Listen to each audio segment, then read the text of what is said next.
नरेश मीणा और प्रहलाद गुंजल की जो हाड़ौती की राजनीति है, कहीं ना कहीं इसके पीछे वसुंधरा राजे का साथ और हाथ है। ये मुद्दा है आज के इस वीडियो का। नमस्कार, आप देख रहे हैं द फैक्ट इंडिया, मैं हूं अंकिता। और जो ये लाइन मैंने वीडियो की स्टार्टिंग में कही, ये मैंने क्यों कही जानेंगे इस वीडियो में, क्योंकि इस वीडियो में हम तमाम मुद्दों पर बातचीत करेंगे। इस मुद्दे से जुड़ी हुई बातचीत के लिए मेरे साथ मौजूद है वरिष्ठ पत्रकार वरुण बंसाली।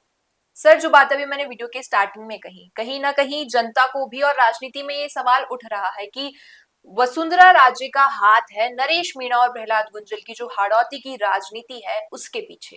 देखिए अंकिता, ये बात किसी से नहीं छुपी कि एक वक्त पर नरेश मीणा को बस बीजेपी से टिकट मिलने ही वाला था। बिल्कुल। टिकट बस दरवाजे पे था और शायद नरेश मीणा वो दरवाजा खोल नहीं पाए और उस दरवाजे को बंद करने में कहा जाता है कि रोडीलाल मीणा का अहम योगदान रहा।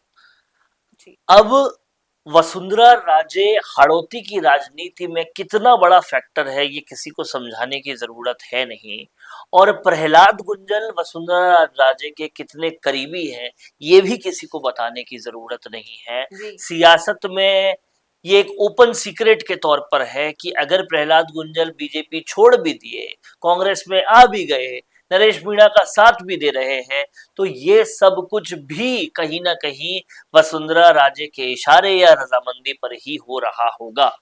अब बहुत सिंपल और नॉर्मल सी बात है कि वसुंधरा राजे के इशारे पर अगर ये हो रहा है, तभी प्रहलाद गुंजल में वो ताकत है कि वो पूरी कांग्रेस साथ नहीं होते हुए भी नरेश मीणा को 8 महीने तक सपोर्ट करते रहे, इस ऑडासिटी के साथ सपोर्ट करते रहे कि वो प्रमोद जैन भाया के प्रोग्राम में घुर्रा कर, दहाड़ कर, चिल्ला कर इस बात को कहते हैं कि कोई भी, किसी में भी ये दम नहीं था कि वो 9 महीने कांग्रेसियों में, कि वो 9 महीने जो नरेश मीणा है उसका सपोर्ट करते हैं और बस बातें करते रहते, वो कुछ नहीं करते। उल्टा प्रमोद जैन भाया ने केस ठोक दिया उस पर।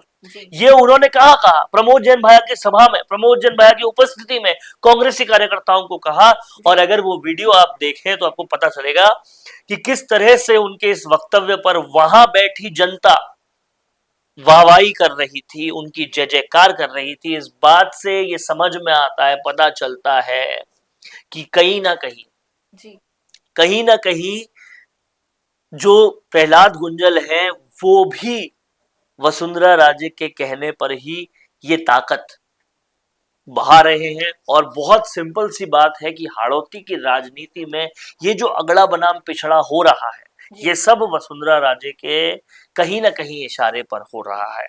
और उस बात को समझना इसलिए पड़ेगा क्योंकि अगर ये होगा तभी शांति धारीवाल कमजोर होंगे, और वो जब कमजोर होंगे तभी कहीं ना कहीं जाकर वसुंधरा राजे का वर्चस्व बढ़ेगा और वसुंधरा राजे और ज्यादा ताकतवर होगी। तो वसुंधरा राजे अभी बहुत तरीके से प्रहलाद गुंजल और कहीं ना कहीं नरेश मीणा के थ्रू अपनी राजनीति कर रही है, और आने वाले वक्त में जो भी कदम नरेश मीणा उठाते हैं, चाहे वो अभी मुख्यमंत्री की तारीफ कर रहे हो और किरोड़ीलाल मीणा की बुराई कर रहे हो, कहीं ये अटकलें लग रही हो कि शायद वो बीजेपी में तो नहीं आ जाए ये तारीफ कर कर, ये सब कुछ प्री प्लान्ड है। और कहीं ना कहीं इन सब का आने वाला जो रिजल्ट है वो 2028 चुनाव में आपको देखने को मिल जाएगा, क्योंकि अभी राजस्थान में परिसीमन होना है, हर जगह सीटें बढ़नी है। राजस्थान की 200 सीटें 100% बढ़ाई जाएगी, और ये सीटें बढ़ती है तो फिर ये जो हर संभाग के बड़े नेता हैं, हाड़ौती में वसुंधरा राजे है, जोधपुर में गजेंद्र सिंह शेखावत है, इन सब के और ज्यादा इनके पास ऑप्शंस बढ़ेंगे कि अलग अलग संभाग में अलग अलग नई नई सीटों पर भी और लोगों को खड़ा कर सकते हैं। तो सबको अपने आप को शक्तिशाली करना है, और नरेश मीणा आप समझ के चलिए कि एक बड़ा ऑल्टरनेटिव बन जाएंगे मीणा नेताओं के। तो कहीं ना कहीं किरोड़ीलाल मीणा के अलावा भी भाजपा को एक नेता मिल सकता है, और लोगों को एक नेता मिल सकता है नरेश मीणा के तौर पर, और गुर्जरों में एक बड़ा नेता प्रहलाद गुंजल के तौर पर मिल सकता है। और ये जो संघर्ष वो कर रहे हैं वो उसी मंजिल के लिए कर रहे हैं। जी। जैसा आपने कहा कि हो सकता है कि ये जो नरेश मीणा के अभी बयान आ रहे हो मुख्यमंत्री को लेकर या किरोड़ीलाल मीणा को लेकर, लेकिन क्या फिर से ऐसा हो सकता है कि वसुंधरा राजे के साथ नरेश मीणा बीजेपी में एंट्री करें? देखिए, राजनीति संभावनाओं का खेल है जी। और राजनीति में जो संभावनाएं हैं उन्हें कभी भी नकारा नहीं जा सकता। किरोड़ी लाल मीणा का एक ऑल्टरनेटिव बीजेपी को चाहिए, ये एक ओपन सच है। और वो ऑल्टरनेटिव एक सशक्त मीणा नेता उनको नरेश मीणा के तौर पे मिलता है, तो जी। वो लोकप्रिय भी है और वो ताकत रखते हैं कहीं ना कहीं कांग्रेस को पटकनी देने की। तो वो ताकत अगर उन्हें मिलती है तो बीजेपी उनके लिए जा सकती है। जब आप सोचिए, बिहार में नीतीश कुमार जो कि प्रधानमंत्री के धुर विरोधी थे, वो बीजेपी में आ सकते हैं। जी। तो संभावनाएं कुछ भी है, संभावना कुछ भी हो सकती है, संभावनाओं पर कोई रोक नहीं है। और नरेश मीणा को भी एक बड़ी पार्टी का साथ चाहिए, क्योंकि जी। हर बार वो एक मार्जिन से हार जाते हैं। हालांकि कद उनका जेल जाने के बाद बड़ा हुआ है, लेकिन फिर भी अगर एक बड़ी पार्टी का साथ हो तो चुनाव जीतने की संभावनाएं बहुत बढ़ जाती है। जी। वहीं नरेश मीणा एक तरफ तो मुख्यमंत्री की तारीफ करते दिखते हैं। किरोड़ीलाल मीणा की अगर हम बात करें तो उनके लिए तो वो कहते हैं कि मेरे साथ विश्वासघात हुआ है। लेकिन जब मैंने उनसे बात की कि वो बार-बार कह रहे थे कि समझौते की बात या षड्यंत्र की बात, तो उन्होंने नाम लिया स्पीकर महोदय का और 2 सांसदों का।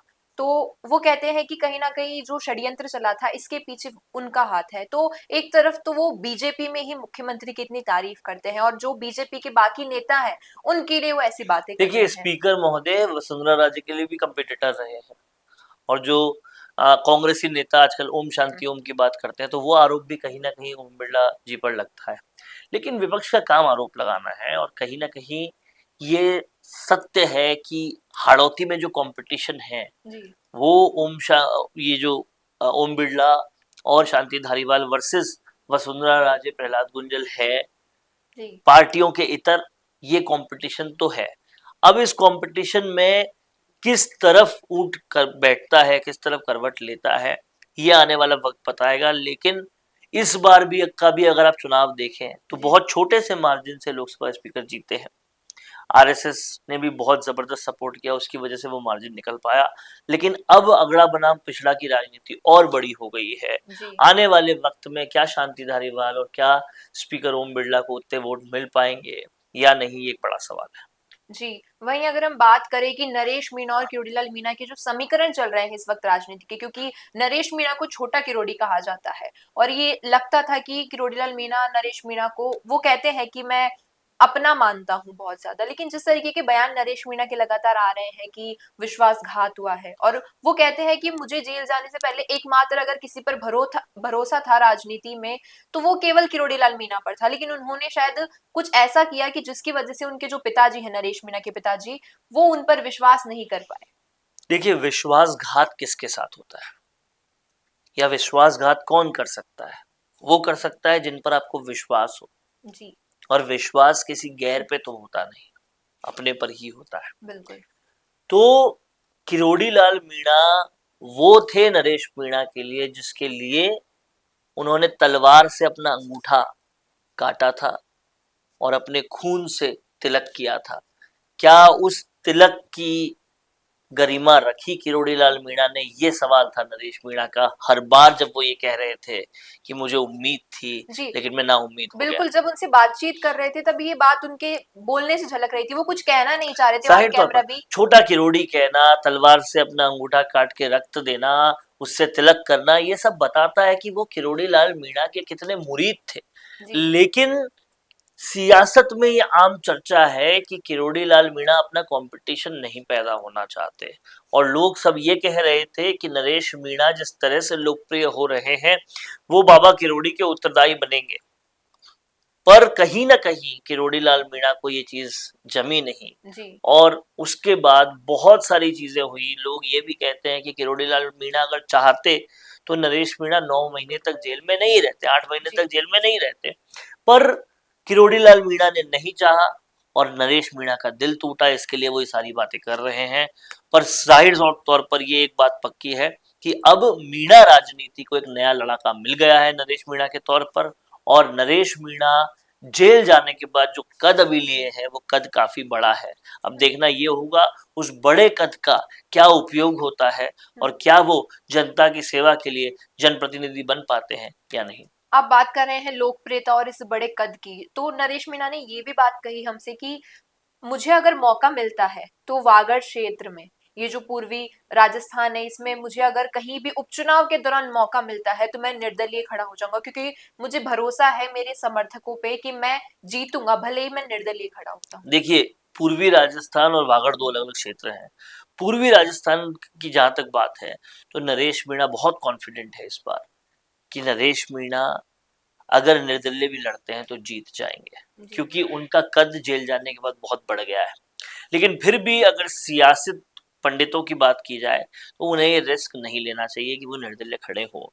हालांकि अंता सीट पर खूब दबदबा उनका है, कई सारे सर्वेज भी हुए, उनमें भी वो सीधा सीधा जीत रहे हैं, लेकिन फिर भी ये रिस्क लेना थोड़ा बड़ा रिस्क हो जाता है कि वो निर्दलीय लड़े। कहने का उनका तात्पर्य ये था कि कोई बड़ी पार्टी जी टिकट नहीं देती तो वो निर्दलीय लड़ेंगे, बिल्कुल। लेकिन अब कोई बड़ी पार्टी भी ये रिस्क नहीं लेना चाहेगी, क्योंकि सारे सर्वेज में हर बार टिकट करने से पहले एक सर्वे करती है पार्टी, सारे सर्वेज में नरेश मीणा जीतते हुए दिख रहे हैं, तो कोई ना कोई पार्टी तो उन्हें लेगी, और नहीं लेते तो तीसरे मोर्चे भी खुले हैं, और वो भी जब ऑप्शन नहीं बचता तब निर्दलीय का ऑप्शन आता है। तो अब ये भविष्य के गर्भ में नरेश मीणा क्या करेंगे, पर एक सटीक राजनीति ये कहती है कि उन्हें निर्दलीय नहीं लड़ना चाहिए। लेकिन अभी वो 21 तारीख से जो है जन क्रांति यात्रा शुरू कर रहे हैं, जिसमें उन्होंने एक मैप जारी किया है कि कहाँ कहाँ वो जाएंगे, किस गांव से शुरुआत करेंगे।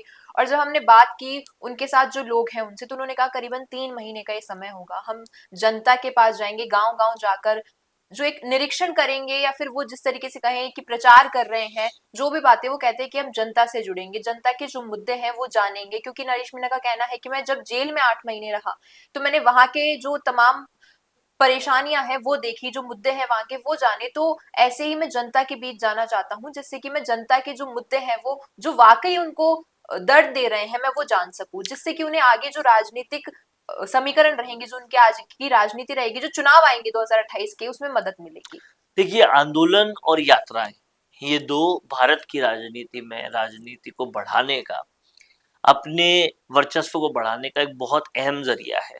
जेल वो जा लिए, अब इतनी बड़ी यात्रा अगर करते हैं तो उस यात्रा के माध्यम से वो ईस्टर्न राजस्थान पूरे को नापेंगे, और वो नापना और ज्यादा सटीकता से हमें बता देगा कि कितना मीणा समाज उनको चाहता है।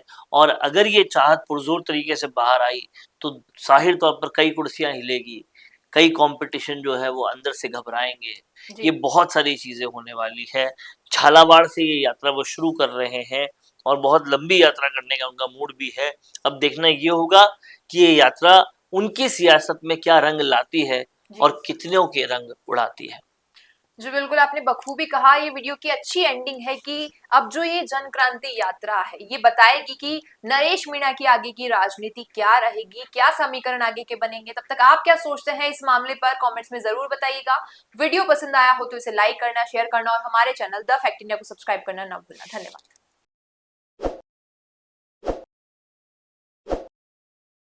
ताज़ा खबरों के लिए विजिट करें द फैक्ट इंडिया की वेबसाइट और डाउनलोड करें द फैक्ट इंडिया ऐप।